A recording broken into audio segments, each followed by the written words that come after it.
یہ اللہ تعالیٰ کی مہربانی، شکر کرنا چاہیے کہ فرض عبادت میں اگر کمی نکل آئی ہے تو اللہ تعالیٰ کی طرف سے عرض ہے کہ میرے بندے کے نوافل دیکھ لو۔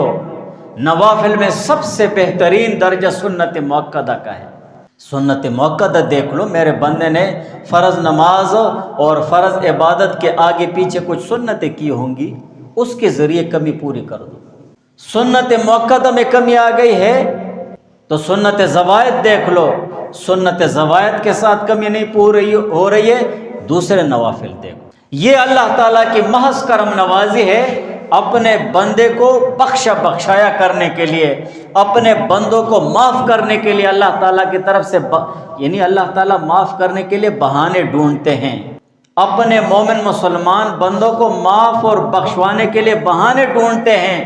وہ بہانے اس طرح ہیں، وہ بہانے اس طریقے سے ہیں، اس طریقے سے نہیں ہے کہ بس چھوڑ دو سب کچھ۔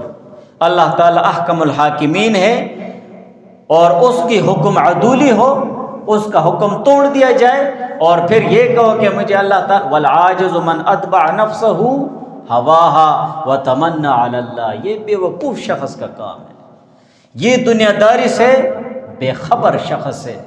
نفس و شیطان اور اپنے نفسانی خواہشات میں جکڑا ہوا انسان، یہ اس کا کام ہے، بس کھاؤ پیو موج اڑاؤ، کچھ بھی نہیں ہے۔ اللہ تعالیٰ غفور الرحیم ہے، اللہ تعالیٰ غفور الرحیم ہے۔ ان رحمت اللہ قریب من المحسنین، اللہ تعالیٰ کی رحمت اور غفوریت تو محسنین کے لیے ہے، گناہگاروں کے لیے تو ڈانٹ ڈپٹ ہے، سزائیں ہیں، دوزخ عذاب ہے۔ تو مقصد یہ ہے کہ یہ اللہ تعالیٰ کی کرم نوازی ہے کہ اللہ تعالیٰ نے سنت مؤکدہ اور سنت زوائد اور نوافل جیسی عبادتیں بھی دے دی فرائض کے ساتھ۔